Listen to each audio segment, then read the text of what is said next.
মায়েরা শুনুন, যেসব ইয়াং জেনারেশন আছে শোনো, রাধা কৃষ্ণ প্রেম করে যে আমি তাই করব, এই প্রেম প্রেম করে মোবাইল পর্যন্ত গরম হয়ে যাচ্ছে। ঘন ঘন চার্জ দিতে হচ্ছে প্রেমের ঠেলায়।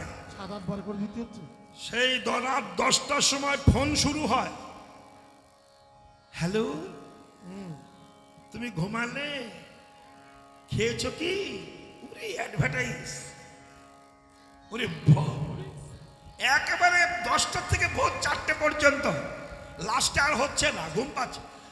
সোনা ঘুমাও, রেখে দিচ্ছি বলে মোবাইলে চুমু খেয়ে থাকে। হ্যাঁ, হাই রে ভগবান রে।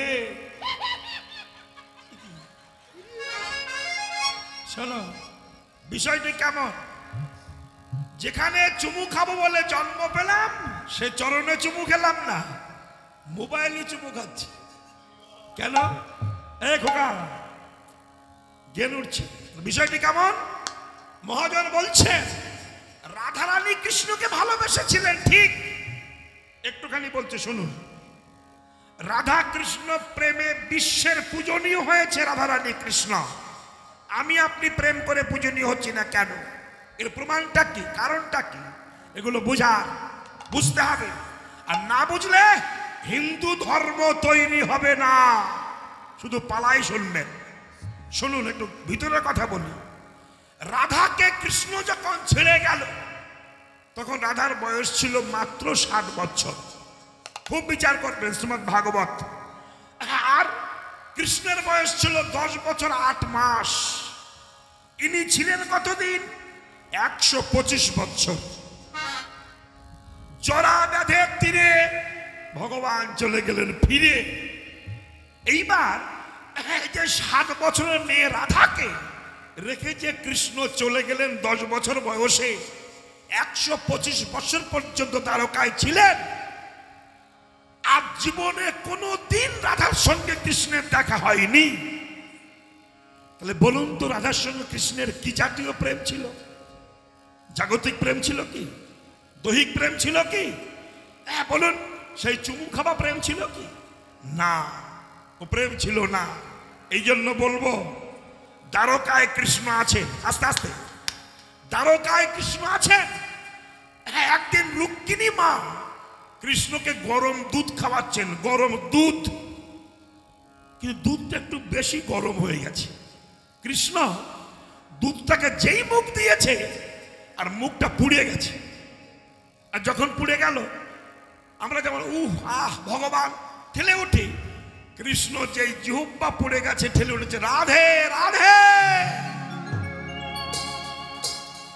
রুক্মিণী চমকলেন, হে কৃষ্ণ দয়াময়, আমাদের জানতে ইচ্ছা হয়, আমি রুক্মিণী, সত্যভামা, জাম্ববতী, লক্ষণা, কালিন্দী, আমাদের কি নাই যা রাধার মধ্যে আছে?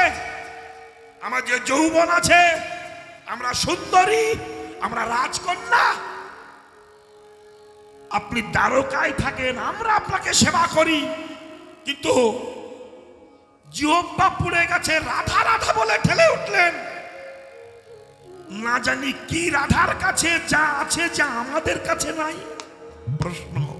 আস্তে আস্তে আস্তে আস্তে তখন কৃষ্ণ বলেছিল, রুক্মিণী, রাধার কাছে যে কি আছে, আমি কোনো কিছু হলেই রাধে বলে ঠেলে উঠি।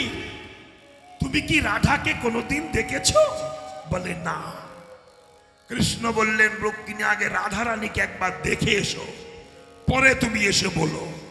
আস্তে রুক্মিণীর ইচ্ছা হলো, বিশ্বের ভগবান যিনি, যিনি কনিষ্ঠ অঙ্গলিতে গিরি পর্বত ধরেছিলেন 1 সপ্তাহ, কালিয়া নাগকে দমন করেছিলেন, অগাসুর বাগাসুরকে বধ করেছিলেন, কংসকে ধ্বংস করেছিলেন, সে একটা রাধার প্রেমে বাধা। সেই রাধাটা কে আমাকে দেখতে হবে, এই আশা হলো রুক্মিণীর। একটু প্রেমটা শুনুন। যারা বলেন রাধা কৃষ্ণ প্রেম করেছে, আমরা করব না কেন, এটা একটু শুনবেন। রাধারানীকে দেখার জন্য রুক্মিণী ছিন্ন বসন পরিধানে গেছেন। আস্তে আস্তে কেন? কৃষ্ণ বলে দিয়েছেন, রুক্মিণী রাধাকে দেখতে গেলে রাজপোশাকে গেলে হবে না, ছিন্ন বসনে যাও। কেন? ভক্ত দর্শন করতে গেলে ভক্তির পথে যেতে হবে, রাজসিক বেশে গেলে হবে না। যাও। রুক্মিণী ছিন্ন বসন পরিধানে বৃন্দাবনে যাচ্ছেন। রাধে রাধে রাধে রাধে। বৃন্দাবনে এক পা দিয়েছেন আর বাইরে এক পা আছে, মানে মথুরায় দ্বারকার ভূমিতে। যেই না দিয়েছে রাধে বলে ডেকেছেন, রুক্মিণী বৃন্দাবনের ধুলি একটু গায়ে মেখেছেন, মেখেই বৃন্দাবনে প্রবেশ করলেন। আস্তে আস্তে আস্তে আস্তে আস্তে আস্তে প্রবেশ করে দেখছেন অপরূপা সুন্দরী একটা নারী দাঁড়িয়ে আছে, যার অঙ্গের ছটায় বনভূমি আলোকিত হয়ে গেছে। রুক্মিণী ভাবলেন এই সেই রাধা, অপরূপা সুন্দরী। যেই না পায়ে প্রণাম করতে গেছেন, সে বলল, ওগো রুক্মিণী, তুমি যাকে ভেবে আমাকে প্রণাম করছো আমি সে নই, আমি তার সখী ললিতা। রুক্মিণী ভাবলো, ওরে বাবা, যার সখীর এত সুন্দর দেখতে, না জানি সেই রাধা কেমন দেখতে। আমাকে তো রাধাকে দেখতে হবে। তো গো ললিতা, বলতে পারো রাধা কোথায়? একটু শুনুন। তখন ললিতা বলেছিল, সপ্তম দ্বার পর পর রাধা বৈঠত। সাতখানা দ্বারের পরে রাধা বসে আছে, সপ্তম দ্বার। খেয়াল করুন, শুধু কীর্তন শুনলে হবে না, শুধু পালা শুনবেন আর ডিস্কো ড্যান্স দেখবেন হবে না। এই করেই তো হিন্দু ধর্মটা মাথা চিবিয়ে খেয়েছেন আপনারা। এটা নয়, এটা কৃষ্ণ নয়, রাধারানী নয়। সপ্তম দ্বার পর পর রাধা বৈঠত তাহাকা যাবি নারী। তুমি সেখানে যাবে কি করে? সাতখানা দ্বারের পরে। কোথায়? এই যে এক দ্বার, এই দুই দ্বার, এই দুখানা চোখ, এই দুই দ্বার, আর কান দুটি দ্বার, এই সাতখানা দ্বারের উপরে শত সহস্রল পদ্ম। এখানে আছে রাধারানী। কেন? ঊর্ধ্ব হইতে নিম্নগামী যার নাম ধারা, নিম্ন হইতে ঊর্ধ্বগামী তার নাম রাধা। ষড়ৈশ্বর্য ছয়টালে আছে অবস্থান, ঊর্ধ্ব বিন্দু দিয়া তাহে কইল শক্তি দান, পুরুষ প্রকৃতি তাহে হইল আধা আধা, বিচারিয়া গর্গমণি নাম রাখিলেন রাধা। তুমি তার কাছে যাবে কি করে? তাকে নারী মূর্তি করা হলো, কোন মূর্তি নয়, কাল্পনিক মূর্তি। রাধারানী নারী মূর্তি, কিন্তু তিনি নারী নন। কেন? নারীর সৃজন অতি সে কঠিন, কেবা সে বুঝিবে তাই, বুঝিতে অবধি নারী লেখে বিধি, বিষ অমৃত একই ভাণ্ডে রয়। কথাগুলো বুঝতে পারছেন তো? খুব দেহতত্ত্বের কথা। তাহলে এই রাধাকে দেখতে গেলে তোমাকে সাতখানা দ্বার ভেদ করতে হবে। ব্যাস। রুক্মিণী ধ্যানস্থ হলেন, ধ্যানে কুলকুলন্ডিনী শক্তি জাগালেন, মণিপুর মূলাধার আজ্ঞা চক্র অনাহত স্বাধিষ্ঠানকে ভেদ করলেন, করে দেহ পড়ে থাকলো। এই যে যাইবারে না পারিয়া নিজ তনুতিয়া গিয়া, নিজে দেহ ত্যাগ করলেন রুক্মিণী। দেহ ত্যাগ করে ধ্যানস্থ হয়ে পরমাত্মা নিয়ে রাধারানীর কাছে দর্শন করতে যাচ্ছেন। ব্যাস, আত্মা নিয়ে যখন রাধার কাছে পৌঁছালেন, এসে দেখলেন রাধারানী ছিন্ন বসন পরিধানে। আস্তে আস্তে আস্তে আস্তে আস্তে একটা মাটির কৃষ্ণ তৈরি করে, যেদিন কৃষ্ণ ছেড়ে গেছে 100 বছর আগে, সেদিন মাটির একটা কৃষ্ণ তৈরি করে নাক, চোখ, কান, হাত, মাথা সব দিয়েছে, শুধু পা দুখানা বাকি রেখেছে। নকল কৃষ্ণ চরণ দেয়নি। ললিতা যে জিজ্ঞাসা করছে, ওগো প্রভুময়ী, তুমি কি রাধারানী? বলে, রাধা ছিলাম, এখন আর নাই। ও, তুমি কৃষ্ণ মূর্তি তৈরি করেছো, সব দিয়েছো, পা দাওনি কেন? রাধারানী বলল, চরণ ছিল বলেই তো আমায় ছেড়ে চলে গেল, তাতে নকল কৃষ্ণ করেছি, আমি আর চরণ দেয়নি কেন? চরণ না দিলে আমাকে ছেড়ে তো কৃষ্ণ আর যাবে না, তাইতে চরণ দুখানা বাকি রেখেছি। বাবা বাবা, খুব ভালো, খুব ভালো। হে রাধে, তোমার প্রেমের বলি হারিয়ে যায়। এই জন্য রাধারানী বলে কৃষ্ণ মাঝে মাঝে চিল্লে চুটল রাধে রাধে। আমরা বুঝতাম না, হঠাৎ দেখলেন রুক্মিণী রাধার একেবারে বিদ্যুৎ বর্ণা রাধা, তার গায়ে ফুসকা পড়েছে। আগুনে তাপ লাগলে ফুসকা পড়ে না? রুক্মিণী চমকে বলল, রাধে তোমার অপরূপা সুন্দরী দেহে ফুসকা পড়েছে কেন? খেয়াল করুন প্রেম কাকে বলে। রাধা বলল, রুক্মিণী ওই যে সকালবেলা কৃষ্ণকে দুধ খাওয়ালে না, কোথায় দ্বারকা কোথায় বৃন্দাবন, ওই যে কৃষ্ণের মুখ পুড়ে গেল আর রাধা বলে ঠেলে উঠল, সেই তাপটা আমার গায়ে লাগলো, তারপরে ঠোসা পড়ে গেছে। রুক্মিণী বলল, এটা হয় নাকি? সে তো দ্বারকায়, তুমি বৃন্দাবনে, এটা হয়? রাধা বলল, হয়। কি করে হয়? যদি গোবিন্দকে হৃদয় আসনে বসে চোখের জলে চরণ ধোয়ানো যায়, তাই গৌর হরি বল বলে রাধার কৃপা হয়, রাধা কৃষ্ণের মিলন দর্শন হয়। বুঝা গেল কি? দেহ দান। এই দেহটা গোবিন্দ চরণে কৃষ্ণ দান করেছিলেন। কেন? লোকে কলঙ্কিনী বলেছেন, রাধা বলেছেন বলুক বলুক লোকে মন্দ, আমি তাতে না ডরাই, শুধু আমার একটি ভয়, যদি গোবিন্দ হারায়। আমাকে কলঙ্কিনী বলুক দুঃখ নাই, আমার ভয় যদি আমার গোবিন্দ হারিয়ে যায়। এই যে মায়েরা, এই জন্য গলায় মালা, তিলক, জপের মালা করতে করতে রাস্তা দিয়ে যাবেন, দেখবেন রাস্তার কত কুকুর আপনাকে দেখে ঘেউ ঘেউ ঘেউ ঘেউ করবে, করবে না?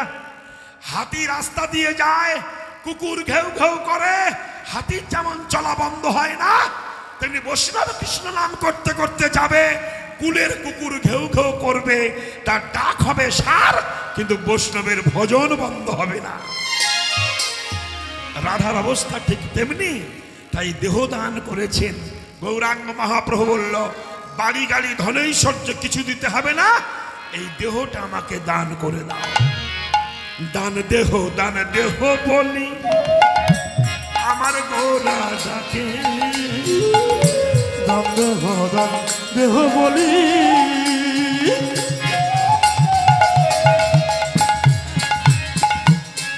আমার গোরা ডাকে, নদীয়ার নাগরী সবে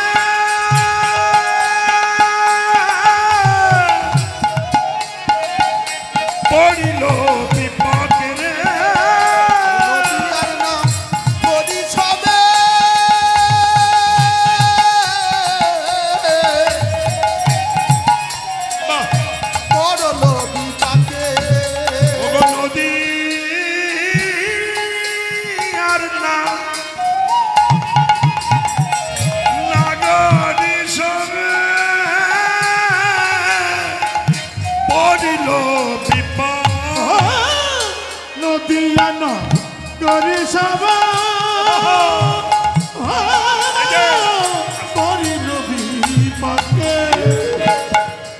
কথাগুলো বলতে বলো ভালো লাগে, কিন্তু অনেক রাত হয়েছে তো। আমি রাধাপদ ঘোষ, জানেন আপনারা, আমি 6টা-9টা গান গাই, এখানে 8টায় আসরে উঠেছি, তো অনেক রাত হয়েছে, আপনাদেরও কষ্ট হচ্ছে না? খুব বেশিক্ষণ কষ্ট করাবো না, ঠিক 11টা বাজবে ঘুমাবার ব্যবস্থা করব। তার মধ্যে যতটুকু জানার একটু জেনে যান। পালা আমি করতে পারি, নাচানাচিও করতে পারি, সুরও জানি, কিন্তু করি না কেন? এতদিন করে জগতে কি মঙ্গল হলো? একটু মঙ্গল করার দরকার আছে। শুনুন, দেহ দান, দান দেহ, বাড়ি গাড়ি ঐশ্বর্য ধন নয় নাকি? দুখানা নকুল দানা দিয়েও ভগবানকে ডাকা হচ্ছে না? ভুল বলছি? এতটুকুটুকু থালা, কোম্পানি এর চেয়ে ছোট থালা তৈরি করিনি। কার থালা বলুন তো? কার থালায়? ঠাকুরের থালা। আর কুকুরের থালা? কুকুরের থালা এত বড়, বুঝুন। এখানে দুখানা নকুল দানা দিয়েও ভগবানকে পাচ্ছে। চোখের জল দিয়েও ভগবানকে পাচ্ছে, কিছু দোয়া লাগছে না, শুধু ভক্তিটা শ্রেষ্ঠ হওয়ার দরকার। আস্তে আস্তে জানি তাই মায়েরা, তাই বলবো দেহ দান। কিরকম দান? কথা বললো মনে আসে বলি। রামচন্দ্র যখন পিতৃসত্য রক্ষা করবার জন্য বনে যাচ্ছিলেন, এ কথা মনে আছে? মনে আছে? কত বছরের জন্য গিয়েছিলেন বললো? 14। আসতে তা যখন যাচ্ছে তার স্ত্রী কি বলেছিল যে আমি তোমার সঙ্গে যাব না, আমার নেল পালিশ পরা হবে না, ঠোঁট পালিশ পরা হবে না, বলেছিল কি? ছিন্ন বসন পরিধানে সন্ন্যাসিনী রূপ ধারণ করে যুবতী মেয়ে সীতা স্বামী সেবা করবার জন্য বনের ভিতরে গিয়েছিল। এমন স্ত্রী দেশে আছে আর? অত সস্তা নয়। আচ্ছা এবার দেখুন, লক্ষণ বলল দাদা তুমি যখন যাচ্ছ আমাকে নিয়ে যেতে হবে, আমি যাব। মা সুমিত্রা অর্ডার দিলেন, আস্তে আস্তে আস্তে যাও যাও, আমি তোমার মা, আমি গর্ভধারিণী, আমি চাই ও দেহ রামের সেবায় লেগে যাক। এ হলো মা। আচ্ছা লক্ষণ ভাবলো মা না হয় অনুমতি দিল, কিন্তু আমার স্ত্রী উর্মিলা নবপরিণীতা বধূ, ও কি আমাকে যেতে দেবে? অন্তরে ভাবছেন। কিন্তু পতিব্রতা সতী নারী উর্মিলা, একটু শুনুন, সহধর্মিনী কাকে বলা হয়? শুধু স্বামীর নাম ধরে ডাকলাম আর ওগো হ্যাঁ গো সে করলাম, কাজ হবে না, কাজ নাই। দেখুন উর্মিলা, লক্ষণ ভেবেছিল উর্মিলাকে আমাকে অনুমতি দেবে, যেতে দেবে 14 বৎসরের মতো, তথাপিও উর্মিলাকে না বলে গেলেও তো হবে না। লক্ষণ ভয়ে ভয়ে উর্মিলার ঘরে যাচ্ছে, স্ত্রীর ঘরে অনুমতি নেওয়ার জন্য। আর তার আগে উর্মিলা শুনে গিয়েছে যে আমার স্বামী রামের চরণ সেবা করবার জন্য যাবে, তাই মঙ্গল প্রদীপ ধরিয়ে দাঁড়িয়ে আছেন। লক্ষণ যখন আসছে বিষণ্ণ বদনে, উর্মিলা বলছো গো স্বামী তুমি ভেবো না, আমি স্ত্রী, আমি সহধর্মিনী, আমি চাই তুমি জগৎ স্বামীকে সেবা করতে যাও। এই তো আমি সহধর্মিনী, যাও। আমি মঙ্গল প্রদীপ ধরিয়ে রাখলাম, 14খানা বৎসর এই প্রদীপ ধরে থাকবে, একে নিভতে দেব না। এই প্রদীপ নিভবে না, পৃথিবীর কোন শক্তি তোমাকে ধ্বংস করতে পারবে না। পতিব্রতা সতী নারীর অপূর্ব সাধনা, অপূর্ব। লক্ষণ বলল উর্মিলা, আমি ভগবানের কাছে কামনা করি ঘরে ঘরে তোমার মতো পতিব্রতা সতী নারী আসুক, তাহলে জগতে অনেক মঙ্গল হবে। ব্যাস, লক্ষণ চলে গিয়েছিলেন। এবার একটু শুনুন, গেছে রামের সেবা করতে। এইবার যুদ্ধ হলো রাম রাবণে, মেঘনাথের বাণ এসে লাগলো লক্ষণের বুকে। বলুন তো এই বাণটার নাম কি ছিল? কি নাম ছিল? পঞ্চবান না ভাই, তুই চুপ কর না, জানিস না, খুচুর খুচুর করিস। কি বান? শক্তিশালী বান, তাই তো? তাহলে একটু আগে বললাম যে পতিব্রতা সতী নারী প্রদীপ ধরিয়ে রেখেছে, জগতে তোমাকে কেউ ধ্বংস করতে পারবে না, কিন্তু তার গায়ে শক্তিশালী বান লাগলো কেন? এবার যুক্তি, এই যুক্তিগুলো কিছু কিছু মূর্খরা বলে, তাই না? দেখো সে ভগবানের সেবা করছে, তার গায়ে শক্তিশালী লাগলো কেন? যে যথামাং প্রপাদ্যন্তে তথৈব ভজম্যহম। এই যে ও ঠাকুরদা, মোটেই চিন্তা করো না, ঠিক টাইমে ঘুমাবা ব্যবস্থা করে দাও, ভাবতে হবে না। কিন্তু কথাগুলো শোনো, আমি মরে যাব, চলে যাব, থাকবো না বেশি দিন, কথাগুলো শোনো আস্তে। এইবার গায়ে কেন শক্তিশালী বাণটা লাগলো? কারণটা কি? অপরাধের প্রায়শ্চিত্ত ভোগ সবার করতে হবে। তুমি মন্ত্রী টাকা চুরি করে খাবে আর আমি জেল খাটবো, তা হবে না। অন্যায় করলে জেল তোমার খাটতেই হবে, অন্যায় করলে প্রায়শ্চিত্ত ভোগ তোমার করতেই হবে। সে রাজা হও, মুখ্যমন্ত্রী, প্রধানমন্ত্রী, রাষ্ট্রপতি, যে হও, অপরাধের প্রায়শ্চিত্ত ভোগ করতেই হবে। তুমি রামের কাছে ছিলে বলে ভগবানের কৃপা তোমার অপরাধ নষ্ট হবে তা হবে না। কেন কোন অপরাধ আপনারা জানেন? শবরী নামে একটা মেয়ে ছিল, রাম ভক্তা। সে জানে যে ভগবান আসবেন, তাই গাছের ফল তুলে তুলে দাঁত দিয়ে দিয়ে কামড়ে কামড়ে রেখে দিত।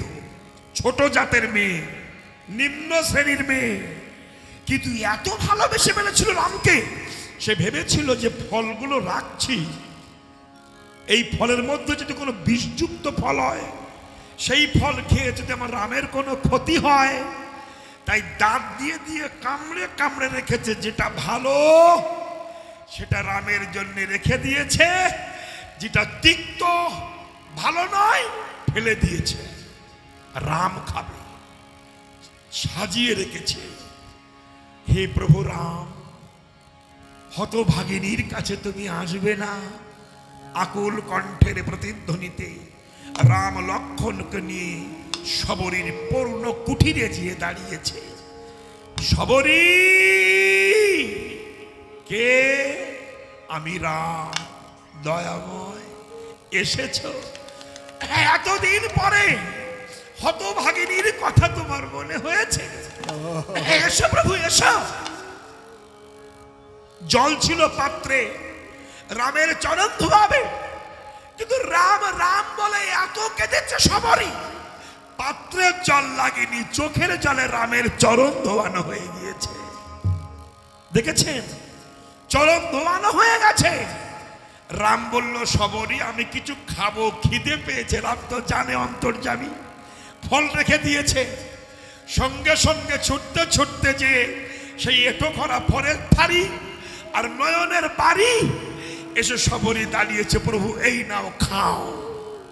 ভগবান পর্যন্ত ভক্তের প্রেমে বাধা পড়ে যে সেই ফল যেই মুখে দিয়েছে, লক্ষণ ধরেছে, দাদা ও ছোট জাত হরিজন ফ্যামিলির মেয়ে, ওই খাচ্ছে, তোমার ঘৃণা করছে না? ধরে দূর করে ছুঁড়ে ফেলে দিয়েছে।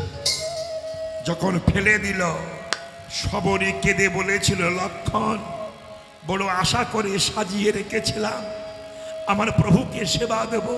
তুমি জানো কত জীবজন্তুর সঙ্গে লড়াই করে ফলগুলো সঞ্চয় করেছিলাম।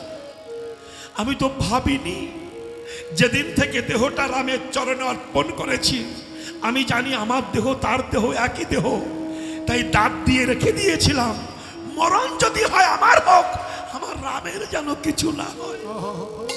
সে একটু ফল আমার রামকে খেতে দিলে না, তুমি ফেলে দিয়ে যে ব্যথা আমার বুকে দিয়েছ, আমি কথা দিচ্ছি এর চতুর্গুণ ব্যথা তুমি একদিন পাবে। কবে? যেদিন মেঘনাথের শক্তিশাল বাণ তোমার মুখে আনবে। লক্ষণ কেঁদে বলেছিল, শবরী আমার ভুল হয়েছে, ক্ষমা করো, আমি বুঝতে পারিনি, ক্ষমা করে দাও। তার হৃদয়ে জাগলো মায়া। শবরী বলল, যাও, যে ফল তুমি ফেলে দিলে ওই ফল যে পড়বে গন্ধমাদল পর্বতে, ওই ফল থেকে তৈরি হবে বিশাল্যকরণী বৃক্ষ। যেদিন তোমার শক্তিশাল বাণ মারবে, প্রাণ হারাবে, হনুমান যে ওই শক্তিশাল বাণ তোমার বুকে উদ্ধার করবার জন্য গন্ধমাদল পর্বতে যে ওই পর্বতে নে ওই যে বিশাল্যকরণী বৃক্ষ নিয়ে বেটে বেটে রস বাহির করে ওই রস তোমার মুখে দেবে, সেদিন ছোট জাতের এঁটো ফলের রস খেয়ে তুমি প্রাণ ফিরে পাবে। এই কথা ছিল। বুকে বাণ হেরেছে, হনুমান ছুটেছে, পর্বত ঘাড়ে করে আনছে, অযোধ্যার পাহাড়ের উপর দিয়ে আসছে, বিশাল দেহ। ভরত দেখলো এত বড় জন্তু যাচ্ছে, নিশ্চয় রামের শত্রু হবে। বুঝুন মায়েরা, রাম তত্ত্ব তো বোঝা সত্তা।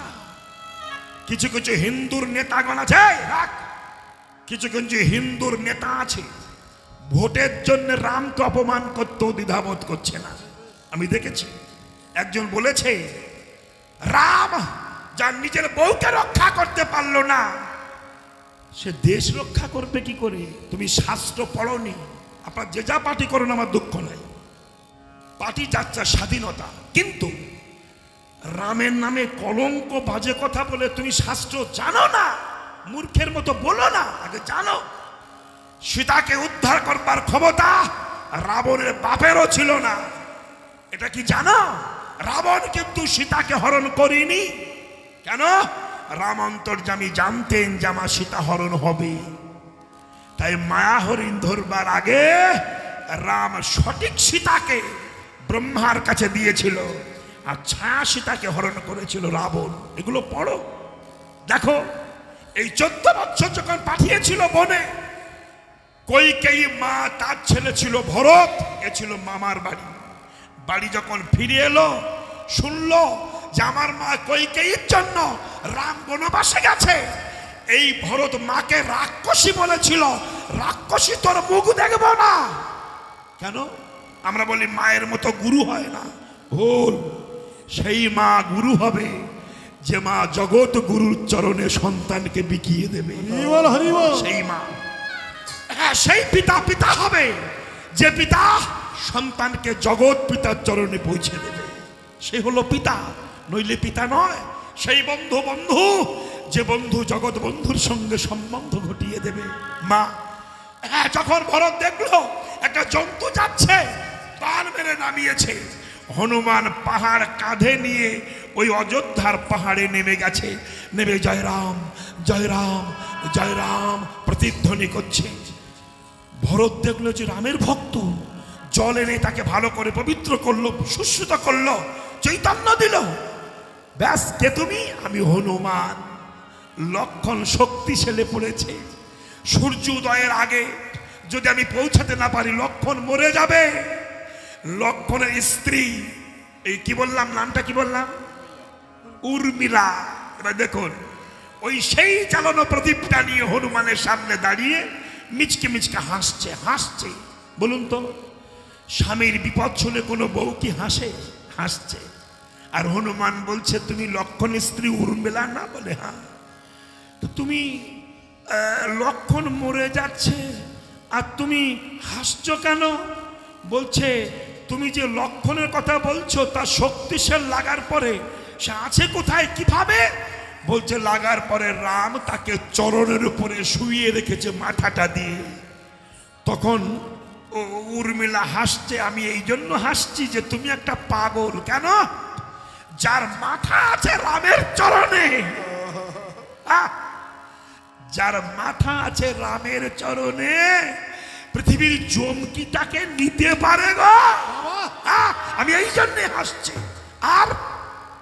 আর হাসছি এই কারণে, হনুমান তুমি বলছো সূর্য উদয়ের আগে না গেলে লক্ষণ মরে যাবে। শুনে যাও, আমি যদি পতিব্রতা সতী নারী হয়ে থাকি, যদি আমি রামের চরণে এক ফোঁটা চোখের জল ফেলে থাকি, আমু বলে রাখছি তুমি যতক্ষণ সেখানে যাবে না ততক্ষণ সূর্য উদয় হবে না।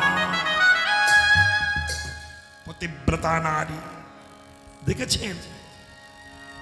তাই হলো মহাজন বলছেন তত্ত্বটা নিয়ে, যে যত বড় বিপদে থাক, তার মাথাটা যদি আমার প্রভুর চরণে থাকে, কেউ তাকে ধ্বংস করতে পারবে না, পারতে পারে না মা। তাই বলছে দেহ দান, দেহ দান, দেহ। তারা যেমন দান করেছিল দেহটা, তেমনি আমি আপনি এই দেহটা শিয়াল কুকুরকে দান না করে আমি রাধা গোবিন্দের চরণে দান করে দেব, কর্তব্য। তাই দান, দেহ দান, দেহ বলি আমার গোরা ডাকে, দেহ বলি আমার গোরা ডাকে, নদিয়া নাগরী সবে পড়িল বিপাকে, আরে নদিয়া নাগরী সব পড়িল বিপাকে, নদিয়া নাগরী সবে পড়িল বিপাকে, আরে নদিয়া নাগরী সবে পড়িল বিপাকে। দান দেহ বলে, দেহ দান দেহ বলি আর কিছু চাহি না হে, দেহ দান দেহ বলে, আর কিছু চাই না প্রভু, দেহ দান দেহ বলি, দুটি বাহু তুলে বলে, দেহ দান দেহ বলে, দুটি বাহু তুলে বলি,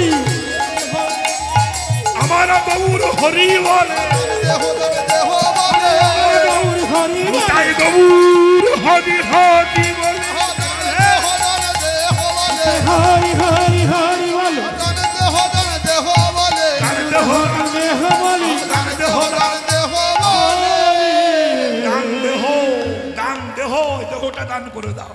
আমি আবার একটু বলবো, কথাগুলো বলতে বলতে মনে আসে না বলে পারি না। আবার একটু বলছে দান দেহ, দেহ দান করো। কোন দেহ?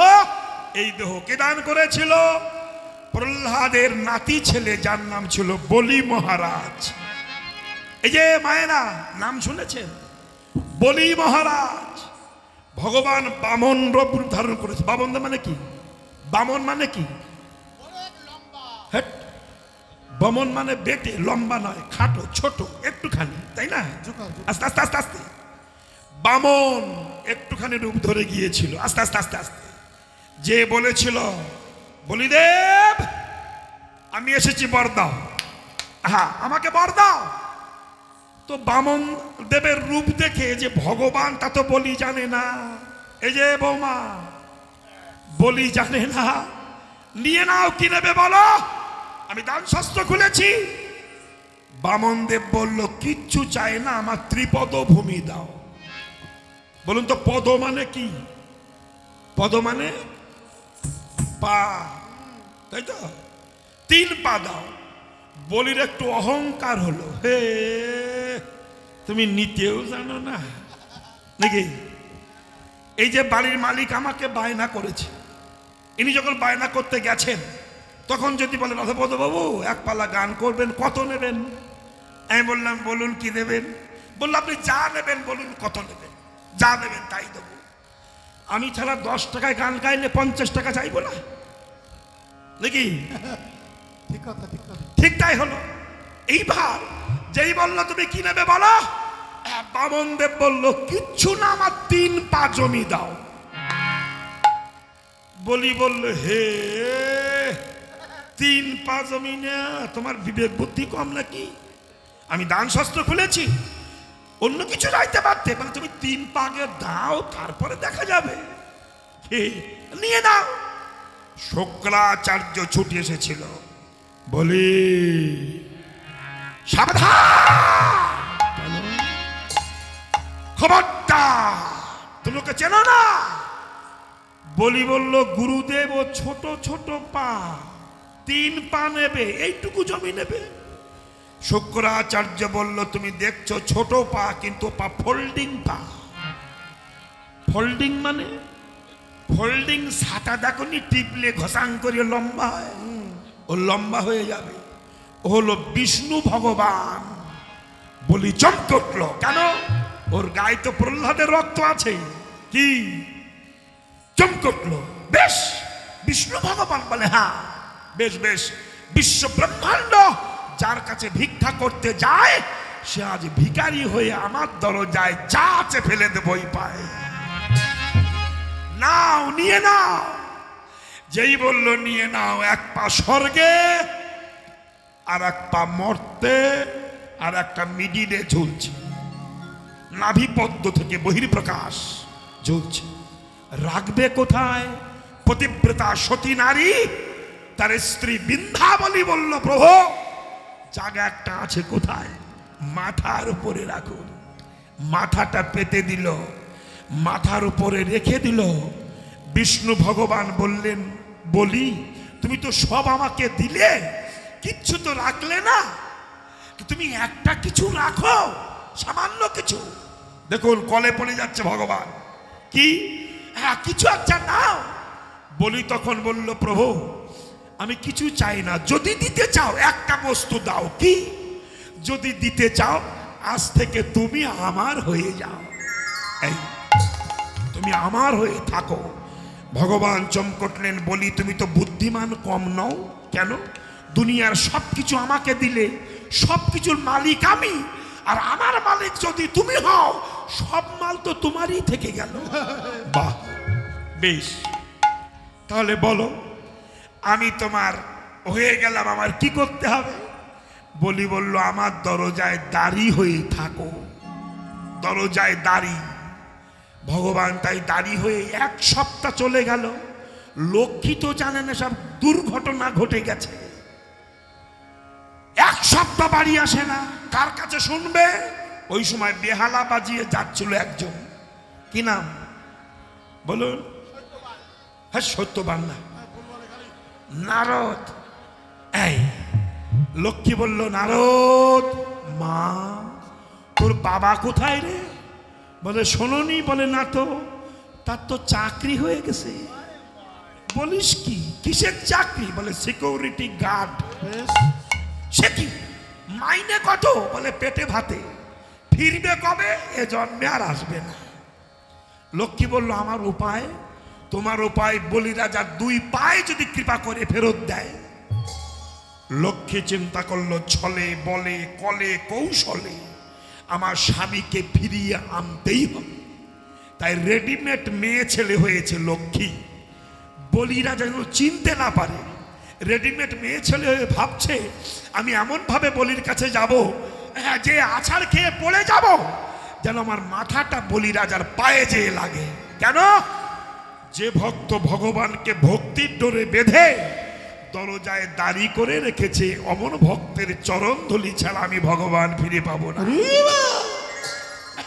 লক্ষ্মী ডুপ্লিকেট মেয়ে ছেলে হয়ে যখন বলি রাজার ঘরে গেছে, আপন ইচ্ছা আছাড় খেয়ে বলি রাজার পায়ে পড়েছে।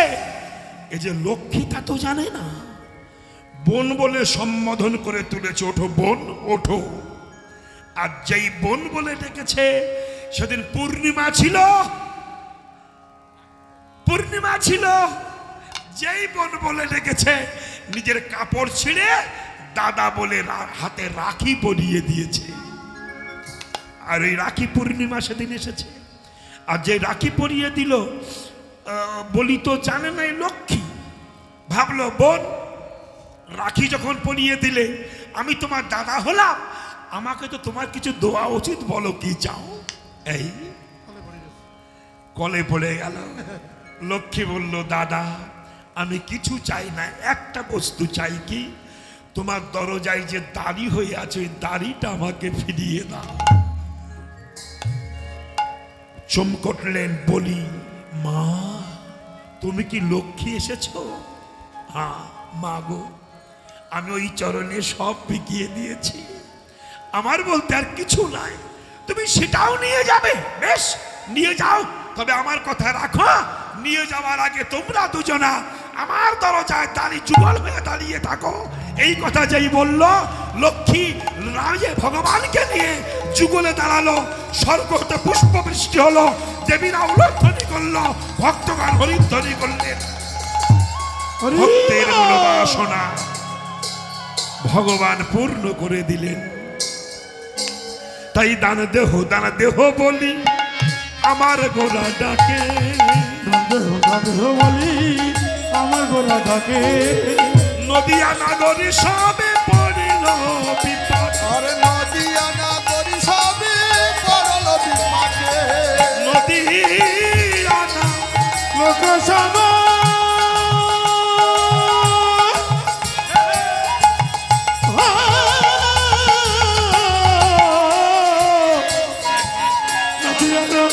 লোকসভা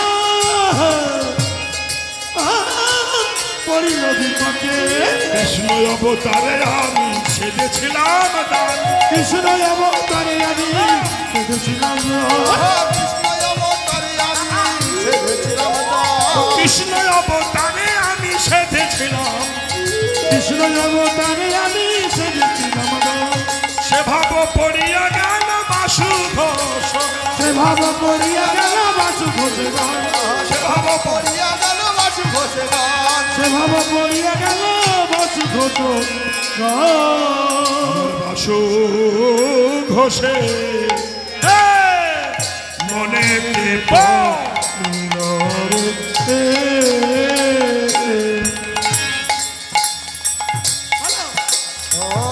বাসু ঘোষে মনেতে পড়িল রে।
কি মধুর লীলা কৃষ্ণের যতক খেলা সর্বোত্তম নরলীলা নরবপু তাহার স্বরূপ গোপ বেশন কর নব কিশোর নটবর নরলীলার হয় অনুরূপ নরলীলা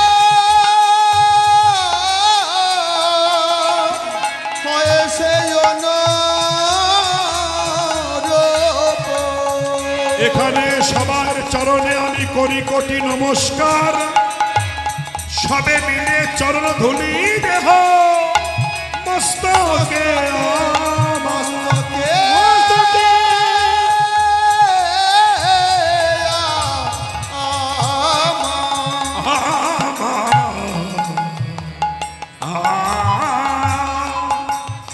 আমার আমার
জলিতায় শুধু কৃষ্ণ ভক্ত বৃন্দ কৃষ্ণ দাসী মায়েরা সবাইয়ের চরণে শতকোটি প্রণাম।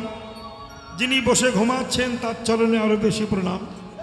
গীতব্য অদ্য রজনীতে যে বিষয় রসটি আমরা আস্বাদন করতে ব্রতী হয়েছি, যে পালাটি শুনব, এটি কৃষ্ণ লীলা। শ্রদ্ধেয় কর্তৃপক্ষ যিনি আমাকে বায়না করেছেন সে পক্ষ থেকে বলা হয়েছে এই পালাটি শুনবে। এটি হলো, আমি প্রত্যেককে বলেছি যে ভগবানের পালা অনেক পালা হয়, তার মধ্যে দুটি পালা হয় শ্রেষ্ঠ পালা, একটু হচ্ছে আসার পালা আর একটা যাওয়ার পালা, তাই তো? এই দুটি পালা জীবনে করতেই হবে। আসতে হবে আর যেতে হবে। এই যাওয়া আসা পালা দুটি কোনো দিন সৃষ্টি তত্ত্বে বন্ধ হবে না। এক আসবে এক যাবে, এক যাবে এক আসবে। সে যত বড় বাড়ি করুক, যত বড়ই মালিক হোক, যত বড় নেতা গোতা যাই হোক, এসেছো যখন চলে তোমার যেতেই হবে। রাধে রাধে। তাই আজ অকই তব কৃষ্ণ প্রেম জনজম্ব নদহে, এ প্রেমে মৃত্যু না হয়, যদি হয় ইহার যোগ, তবে না হয় বিয়োগ, বিয়োগ হইলে কভু না আজি হয়। যে পালাটি গাইছি এটা কৃষ্ণ লীলা। এই পালাটির নাম হচ্ছে শ্রীকৃষ্ণ এবং শ্রীমতী রাধারানীর দান যজ্ঞ লীলা, দান লীলা, কৃষ্ণ লীলা। হ্যাঁ, চলুন একটু আস্বাদন করি দান যজ্ঞ। দানটা কেমন? অনেক দান জীবনে শুনেছেন, কিন্তু আমি যে পালাটি করি সে পালাটা সম্পূর্ণ বিষয়টা বুঝিয়ে করি। কেন জানেন? পালা জীবনে শোনেন, কিন্তু পালার কিছু কাহিনী থাকে, সেই পালাগুলোর বিষয় জানতে হবে যে এই দান লীলা কাকে বলা হয়। দান মানে কিছু কাউকে দান করলাম, আস্তে আস্তে আস্তে আস্তে দানে দুর্গতি খণ্ডায়, আবার দানে দুর্গতি আসে। রক্তদান শিবিরে রক্ত দেওয়া ভালো, তাতে দুর্গতি খণ্ডায়। কিন্তু যদি আপনি ডেঙ্গির মশাকে রক্ত দেন তাহলে কি হবে? ডেঙ্গি হবে। হ্যাঁ, তাই যে দানে দুর্গতি খণ্ডায়, আবার দানে দুর্গতি আসে। ঠিক তেমনি দানটা কাকে করবেন, এই দানটা এলো থেকে আগে একটুখানি শুনে নিই। এখান থেকে শত শত বছর আগে চলে যান, পিছিয়ে যান। তখন দেশে পুলিশ প্রশাসন ছিল না, একদম গুড়োর থেকে আসছি আসতে। এই পুলিশ প্রশাসন যখন ছিল না, এসব জায়গা বন জঙ্গল পরিপূর্ণ ছিল। যেসব বাবারা আছেন জিজ্ঞাসা করুন, 100 বছর আগে এসব জায়গা বন জঙ্গলে পরিপূর্ণ ছিল, বাঘ ভল্লুক বাস করত। আর এত হাট বাজার তখন ছিল না। মা কথা নয়, শোনো, পালা আরম্ভের প্রারম্ভে আমরা বিষয়টা একটু জানব। এইবার বন জঙ্গল পরিপূর্ণ ছিল, দেশে এত হাট বাজার ছিল না। সপ্তাহে একটা করে হাট হতো, 30 কিলোমিটার 25 কিলোমিটার দূর। আমি নিজে হাট করেছি, হেঁটে হেঁটে, পায়ে হেঁটে। জুতোও ছিল না তখন, তখন একটা অক্ষয় স্যান্ডেল ছিল। অক্ষয় নাম শুনেছেন? যা ক্ষয় হয় না, সেটা হলো টায়ারের স্যান্ডেল হয়। বাহ, ওই মাল আমরা পরতাম। যাই হোক, হাটে যেতাম, কিন্তু ওই হাট করে ফেরার পথে দস্যু কেড়ে কুড়ে নিত। তার জন্য আস্তে আস্তে আস্তে আস্তে কোয়ার্টার কিলোমিটার পর পর একটা করে প্রহরী থাকতো, মাথায় একটা করে লাল পাগড়ি বাঁধা থাকতো, এইরকম দেখলেই ভয় হতো। আর বিশাল চেহারা, একটা করে সিঁদুরের টোপ থাকতো, হাতে একটা বাঁশের কিংবা বেতের লাঠি বেশ মোটা, আর একটা হারিকেন থাকতো। আর মাল কুচা মারা, মাল কোচা বোঝো? বোঝো না? একবারে কোচা মেরে থাকতো। হ্যাঁ, আস্তে মাল কোচা মেরে থাকতো। এই চেহারা, বিশাল চেহারা। এইবার আস্তে আস্তে আস্তে আস্তে, এই তোর ফোন আছে, আমাদের ফোন নেই, শোনো। এইবার বিশাল চেহারা, দেখলেই ভয় হতো। তখনকার লেটেল থাকতো, লেটেল বলতো, লেটেল। একটা লোক 50 থেকে 100 লোকের মহড়া দিতে পারত। তখনকার জমিদাররা পুষে রাখতো। ভুল বলছি নাকি? ছিল।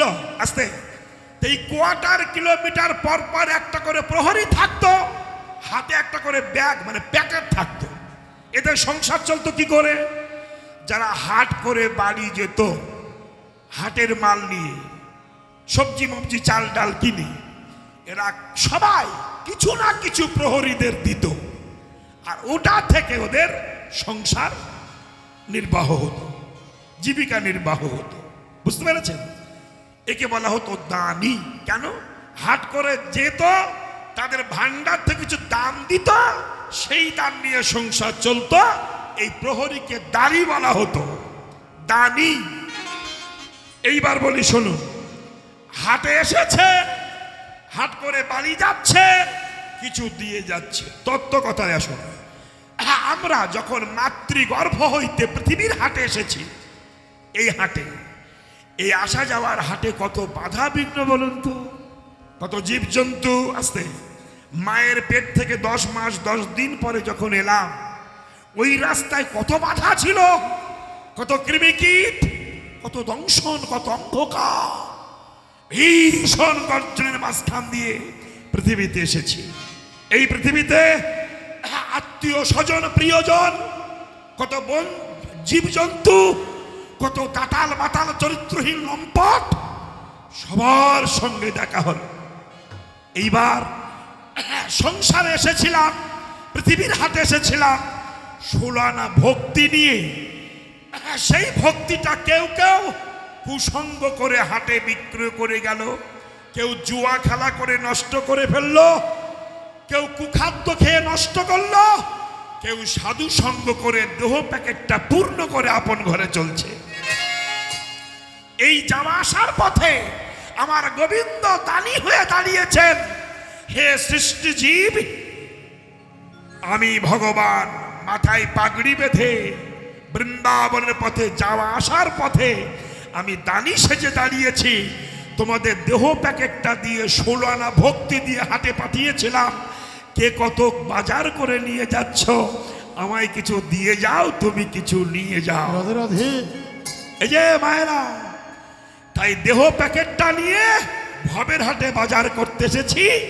দানি দাঁড়িয়েছে আসা যাওয়ার পথে, ভাববেন যাওয়ার সময় তাকে কিছু দান দিয়ে যেতে হবে। এটি হল দান লীলার আধ্যাত্মিক তত্ত্ব কথা। এইবার চলুন একটু বহিরঙ্গের দিকে যাই। রাধা রানী কৃষ্ণকে ভালোবাসতেন, আস্তে আস্তে আস্তে, আর কৃষ্ণ রাধাকে ভালোবাসতেন। ভক্ত ভগবানকে ভালোবাসতেন, ভগবান ভক্তকে ভালোবাসতেন। মায়েরা, ও মা সকল, যে যাকে ভালোবাসে তেমন লোক যদি রাস্তা দিয়ে যায়, দেখে মনে হয় না ওই সেই যাচ্ছে, ওই সেই যাচ্ছে, কিন্তু সে নয়। একটু চলন বলন ভালো হলে ওই সেই যাচ্ছে। তেমনি রাধাকে ভালোবাসতেন কৃষ্ণ। রাধা বদন ও সদৃশ ছিল সুবলের বদন, ঠিক রাধা বদনের মতো দেখতে। তাই সুবলের বদনে কৃষ্ণ অনিমিষ লোচনে চেয়ে আছেন। চোখে নিমিক পড়ছে না, পলক পড়ছে না, হা করে তাকিয়ে আছে। সুবল বলছে, কানাই, তোর নীলুৎ পলের মতো বদন, চপলা লাঞ্ছিত বদন, ঘনপ্রভা পরাভূত বদন, সৌদামিনী চলিত বদন, সেই বদন শুকিয়ে যাচ্ছে কেন? কি হয়েছে ভাই? রাধা বদন যে মনে হয়েছে এটা বলছে না। পদকর্তা এখানে পদ লিখেছেন, দানের প্রথম পদ। খেলা রসে ছিল কানাই, ছিল কানাই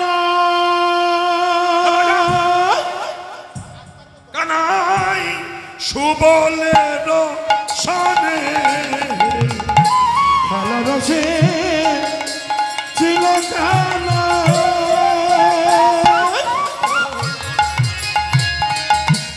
সুবলের সনে। কালে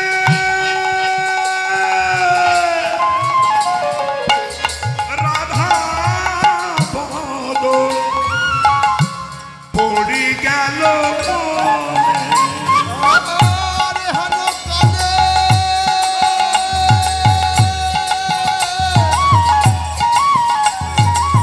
রাধা বদন পড়ি গেল মনে। রাধা বদন মনে পড়েছে, রাধা বদন মনে পড়েছে, সুবলের চাঁদ বদন হেরে, রাধা বদন মনে পড়েছে। সুবলের চাঁদ বদন হেরে। আর তো খেলা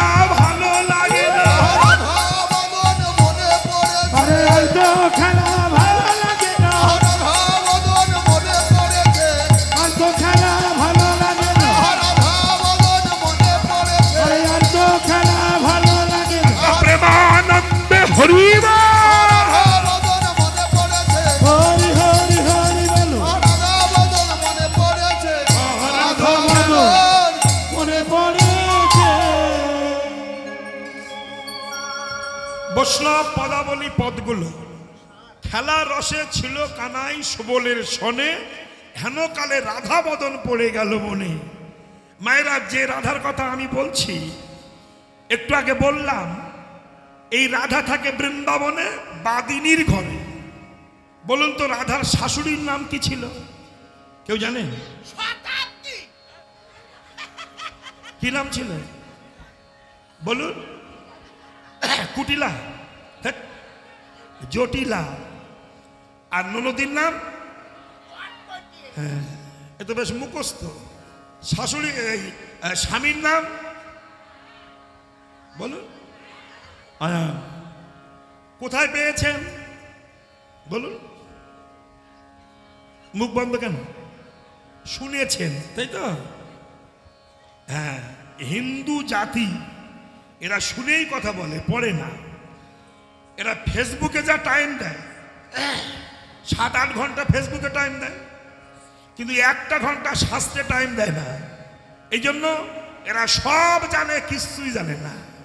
এটি হলো সমস্যা। মানে রাধা কৃষ্ণ এবং রাধার শাশুড়ি যে জটিলা আর কুটিলা যে ননদী, এটা কিন্তু ভাগবতে নাই। এটি উপরস গ্রন্থে আছে, কিন্তু শ্রীমদ্ ভাগবতে বিশুদ্ধ গ্রন্থ, এই গ্রন্থে কিন্তু নাই। কেন নাই? এটা বিশুদ্ধ গ্রন্থ, অশুদ্ধ গ্রন্থগুলো আছে। কেন? এগুলো তত্ত্বের কাহিনী। আস্তে আস্তে আস্তে আস্তে। রাধা মানে সে থাকে বৃন্দাবনে। চলো বৃন্দাবন দেখি। ইউপি বৃন্দাবন নয়। যদি গৌরাঙ্গ মহাপ্রভু না আসতেন তাহলে কিন্তু বৃন্দাবন আপনারা চিনতে পারতেন না। এটা কি জানেন? এটা জানেন কেউ? গৌরাঙ্গ মহাপ্রভু এসেছিল বলেই বৃন্দাবন চিনেছি, নইলে আগে বৃন্দাবন কোথায় ছিল কেউ জানতাম না। এটা সত্য। মহাপ্রভু বলেছিলেন এটা রাধাকুণ্ড, এটা শ্যামকুণ্ড, এটা গিরি গোবর্ধন, এটা কালীয় নাগ দমন। এগুলো মহাপ্রভু বলেছিলেন। যদি মহাপ্রভু না থাকতো বৃন্দাবন সৃষ্টি হতো না। তাই তো বলেছেন যদি গৌর না হইতো কেমনে হইতো, কেমনে ধরিত দে রাধার মহিমা প্রেম রসশ্যামা জগতে জানাতো কে। যদি মহাপ্রভু না আসতেন তাহলে বৃন্দাবন ওটা নয়, ছেড়ে দেন। দেহটা হচ্ছে বৃন্দাবন, 84 ক্রোশ মধুময় বৃন্দাবন। এই বৃন্দাবনে জটিলা হচ্ছে মায়া, বুঝেছেন? শুনে যান। আমি চলে গেলেও বাড়ি গিয়ে কথাগুলো বলতে পারবেন। ধরেছি যখন ছাড়ছি না। আজ রাত 8টায় যখন আরম্ভ করেছি, রাত 1টায় শেষ করব। অসুবিধা আছে? নাই তো। অসুবিধা যদি না থাকে তাহলে শুনুন। আমার যতই কষ্ট হোক, মৃত্যু হলেও আজ আমি ছাড়ছি না। আমি কিছু শোনাতে চাই যে হিন্দু সনাতন ধর্ম কত পবিত্র। আমরা শুধু পালা শুনি, ভিতরের তত্ত্ব জানি না। এগুলো শুনুন, আমরা মরে গেলে পাবেন না। যে কীর্তন এখন দেশে এসেছে, এটা কীর্তন নয়, এটা হিন্দু ধর্ম ধ্বংস করার ষড়যন্ত্র। এগুলো কীর্তন নয়। অতএব যা ভাষা প্রয়োগ হচ্ছে আসরে, ভগবানকে নিয়ে যা আলোচনা হচ্ছে আসরে, শুনতে লজ্জা করে, বলা তো দূরের কথা। যে সনাতন ধর্ম সারা বিশ্ব পূজা করছে, তাকে আমরা হাট বাজারের মতো বিক্রি করে খাচ্ছি। বিবেকানন্দ বলেছিলেন পৃথিবীতে যত ধর্ম আছে, শুনে যান। বলুন তো সারা জীবন কীর্তন শুনছেন, বলুন তো ধর্মের, সমস্ত ধর্মের বাবা মায়ের নাম কি? কেউ জানেন? বলুন, ধর্মের বাবা মায়ের নাম কি? যত ধর্ম পৃথিবী আছে সব ধর্মের একটা বাবা একটা মা, নাম কি কেউ জানেন? জানেন না? শুনে যান। পৃথিবীর যত ধর্ম, সমস্ত ধর্মের মায়ের নাম হচ্ছে সনাতনী আর বাবার নাম হচ্ছে সনাতন। জানেন? এটা কে বলেছিল? বিবেকানন্দ চিকাগো শহরে বক্তৃতা দিতে যে বলেছিলেন বিশ্বের সমস্ত ধর্মের মা হচ্ছে সনাতন ধর্ম। এই সনাতন ধর্ম থেকে সমস্ত ধর্মের উৎপত্তি হয়েছে। বিশ্বে এর আগে কোনো ধর্ম প্রচার হয়নি। আর সেই ধর্মটা নিয়ে যা চ্যাংড়ামি অসভ্যতা শুরু হয়েছে। এখন কীর্তন গাইতে গেলে যে বেশি নাচতে পারবে, নাচতে নাচতে যদি কাপড় খুলে যায় সেই কীর্তন বেশি ভালো। আশ্চর্য কীর্তন, এটা কীর্তন। শুনুন, তাহলে কি হলো? দেহ হচ্ছে, দেহটা হচ্ছে 84 ক্রোশ বৃন্দাবন ধাম। এর মধ্যে মায়া হচ্ছে জটিলা। মায়ার কাজ কি?